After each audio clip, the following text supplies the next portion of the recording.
My name is Sarah Thompson, and I'm a 40-year-old single mother. I was born and raised in Maplewood, a small town in New England known for its seasonal beauty, especially the breathtaking fall foliage. 15 years ago, I married David Miller, my high school sweetheart. He was a hard-working man employed at a local construction company. On weekends, he enjoyed building tree houses for the neighborhood children. Our life wasn't luxurious, but it was filled with love. 2 years after our wedding, our daughter Lily was born. She was special from the moment she arrived. Even as a baby, her curiosity about the world around her was extraordinary. By her second birthday, she could already read simple sentences, much to our amazement. David was determined to nurture our daughter's talents and provide her with every educational opportunity possible. On holidays, we'd visit science museums and art galleries to stimulate Lily's intellectual curiosity.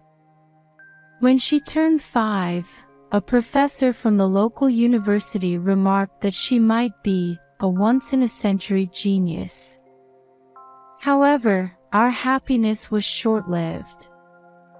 When Lily was 7, David lost his life in a construction site accident. Our world turned dark in an instant. On the day of the funeral, little Lily wore a black dress and behaved with adult-like composure. But when she'd sneak into my bed at night, I felt my heart constrict with sorrow. After David's death, I managed financially thanks to the insurance money, but I couldn't fill the emptiness in my heart. While I tried to stay strong for Lily's sake, there were nights when I couldn't stop the tears from flowing. It was during this time, 2 years ago, that I met Michael Anderson. He was a 42-year-old man working at a local real estate company, with a history of divorce. At first, I was touched by his kindness and thoughtfulness. He treated Lily as if she were his own daughter. 6 months after meeting Michael, we got married. It was a small ceremony in the local church, but the whole town came to bless us. Lily and I were filled with hope for the start of our new family. Little did we know then that this hope wouldn't last long. About 3 months into the marriage, Michael's behavior began to change subtly. At first, it was small things. He started coming home late for dinner more often, making excuses about being busy at work. I tried to understand, but I couldn't shake off a feeling of unease. One night, Michael came home reeking of alcohol.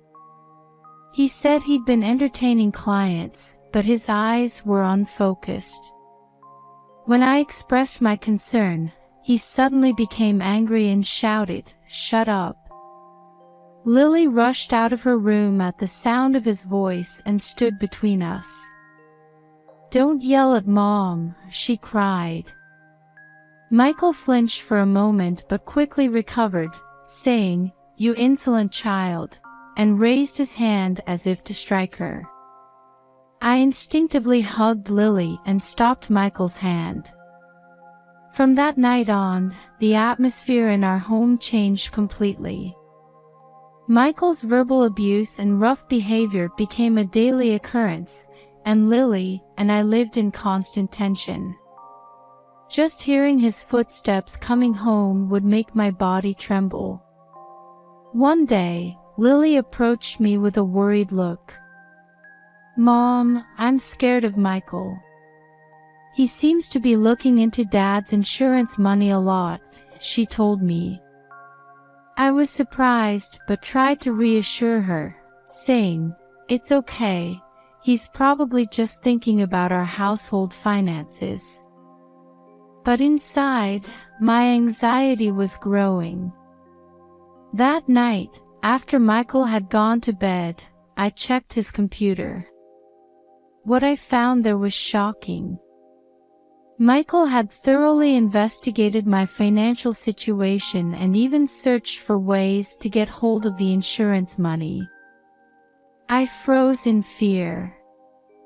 The next day, I told Lily the truth. She wasn't surprised and said, "I knew it. I've been using AI to analyze Michael's behavior patterns." I was amazed by my daughter's insight but worried about what to do next. I considered divorce, but I was too scared to go through with it, fearing Michael's reaction.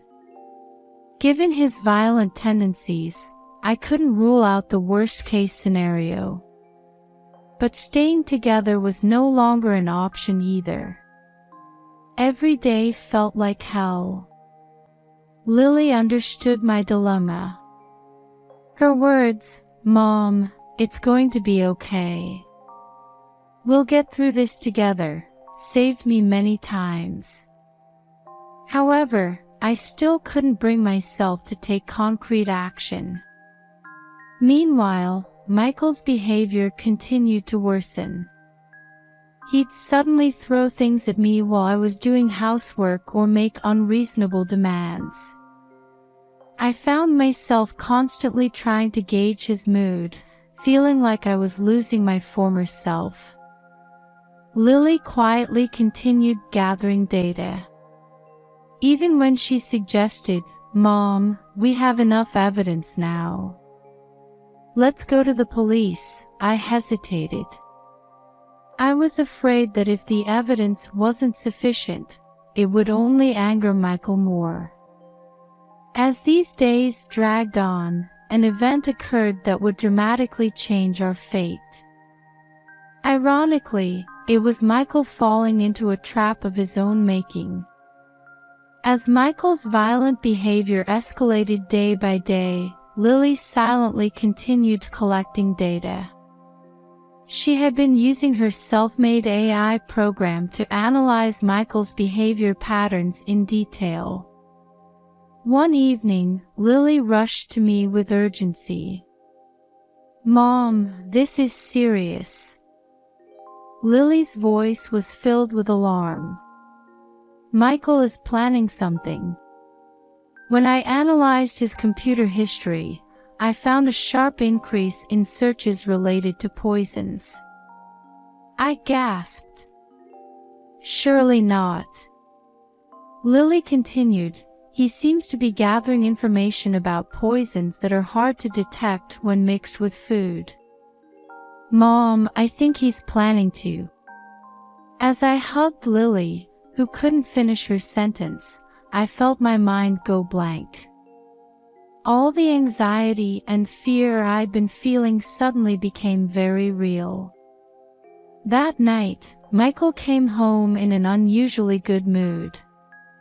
"Let's make tomorrow a special day. I'll cook up something special," he said. Lily and I exchanged glances at his words. The next day, Michael was in the kitchen from early morning, preparing a pot roast.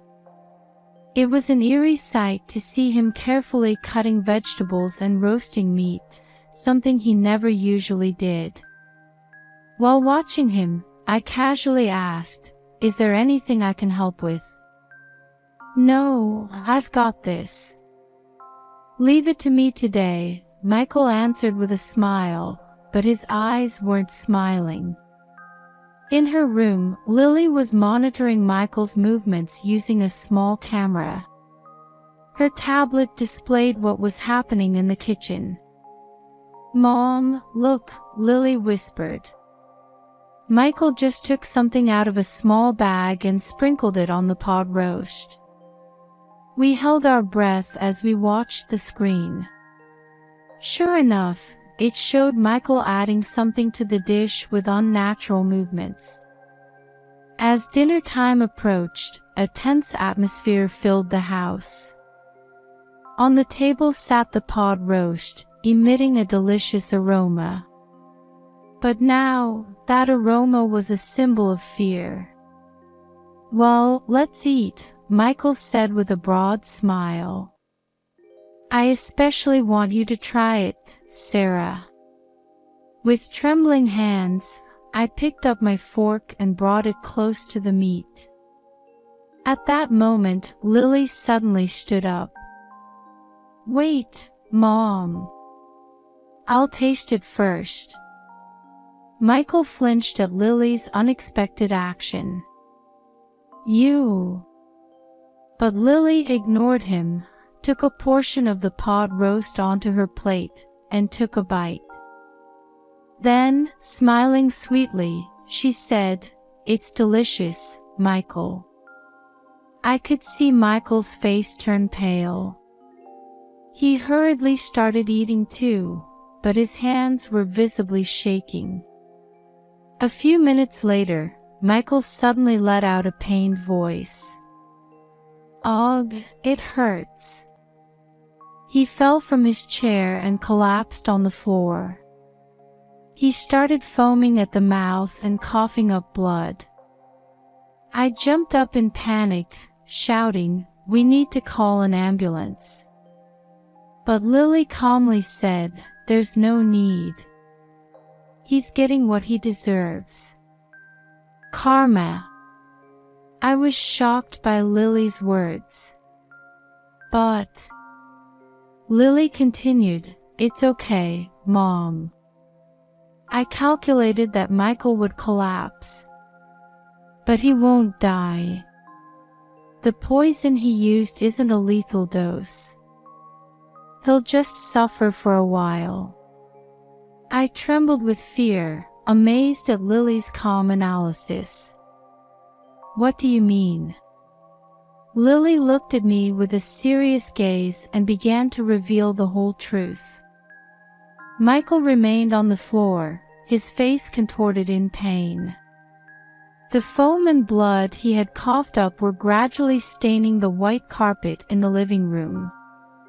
The scene was like a nightmare. "Lily, what's going on?" I asked my daughter in a trembling voice. "How do you know about the poison Michael used?" Lily took a deep breath and started explaining.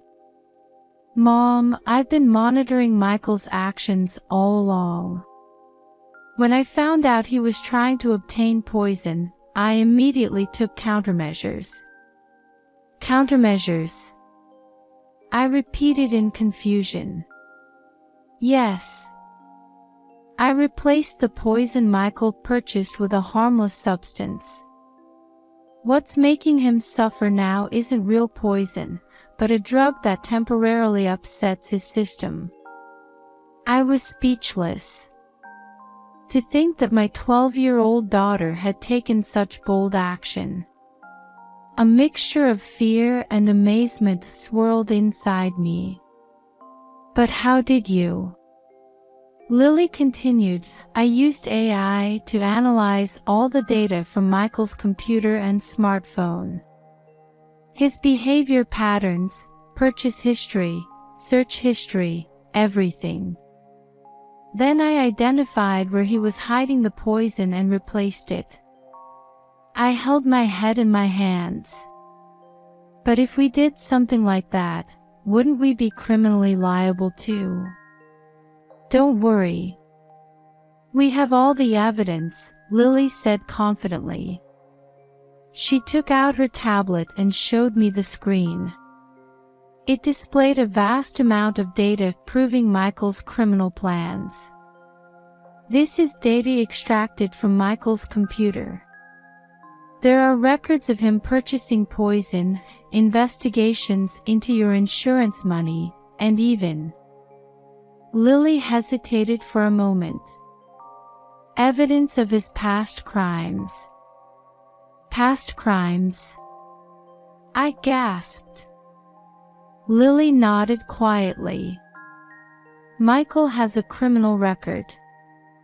His previous wife also died under suspicious circumstances. And at that time too, a large life insurance payout was made. I was at a loss for words. All the anxiety and fear I had been feeling suddenly became very real. "Lily, why didn't you tell me earlier?" I asked, tearing up. "I didn't want to worry you, Mom. Besides, I needed decisive evidence," Lily answered seriously. "With this incident, we can prove Michael's crimes." At that moment, Michael let out a pained voice. What did you do?" Lily looked down at Michael calmly. "You reap what you sow, Michael. You just fell into the trap you set yourself." My head was spinning with confusion and fear. My husband writhing in pain before my eyes, my daughter calmly explaining the situation, and the terrifying truth that had come to light. It all felt unreal, like a bad joke. "Lily, we need to call the police." I finally came to my senses and said, "I've already called them," Lily answered. "They should be here in about 10 minutes. Just as she said that, the doorbell rang. "Police. Please open the door." I opened the door with trembling hands. 2 uniformed police officers stood there with stern expressions. "Are you Sarah Thompson who called us?" one officer asked. "Why, yes," I answered weakly. When the officers entered the living room and saw Michael on the floor, they immediately sprang into action. One checked on Michael's condition while the other began taking our statements.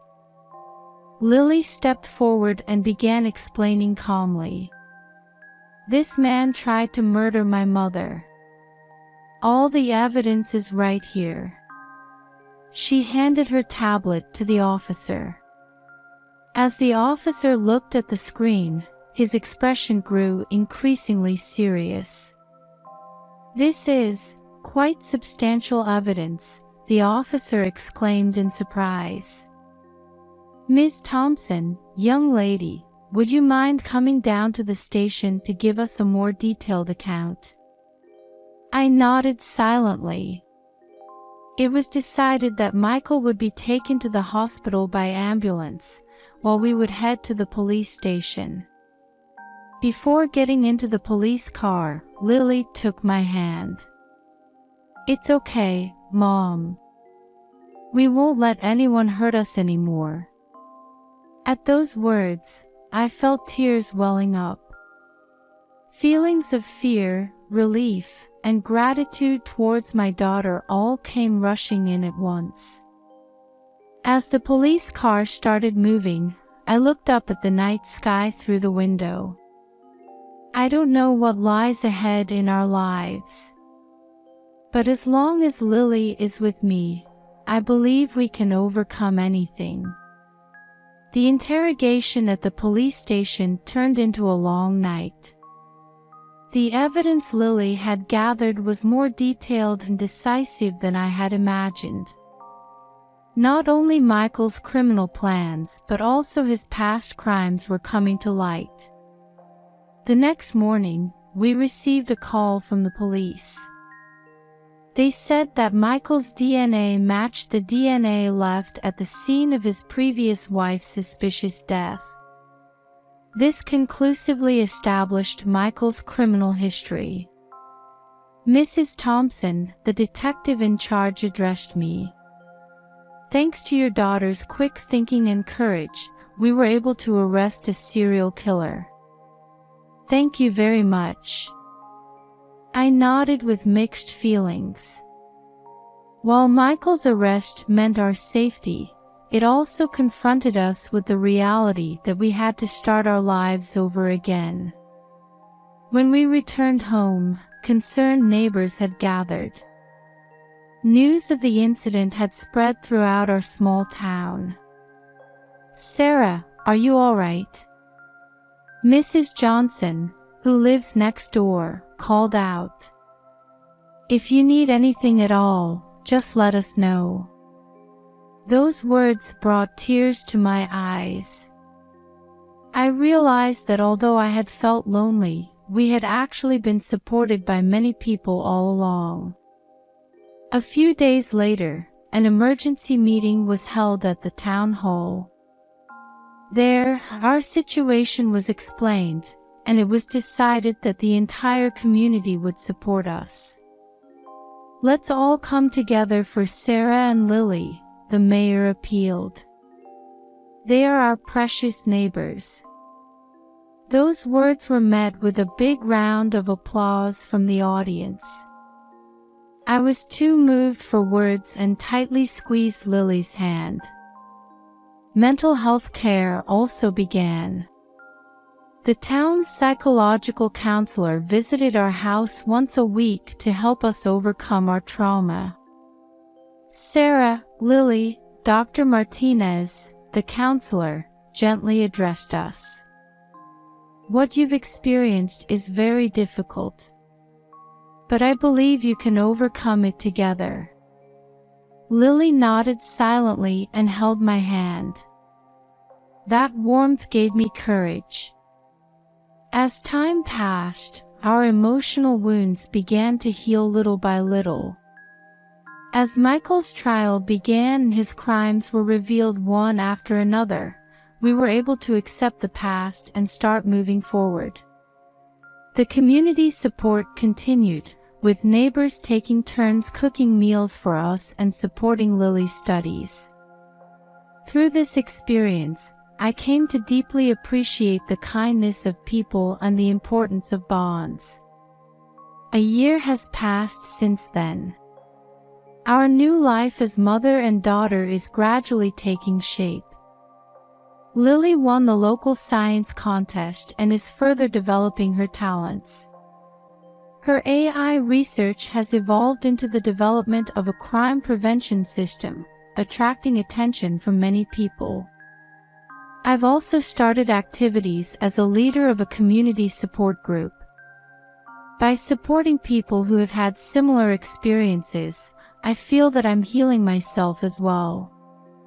The bond between mother and daughter has grown even stronger than before.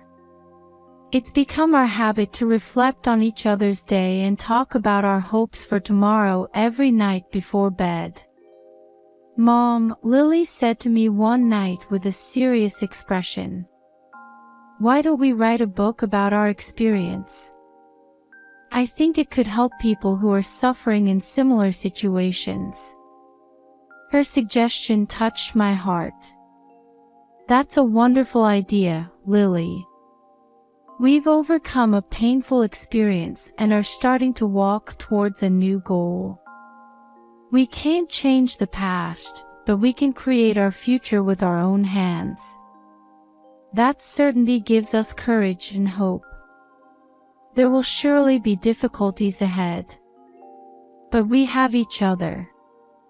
And we have the warmth of our community. That thought makes our hearts strong and kind.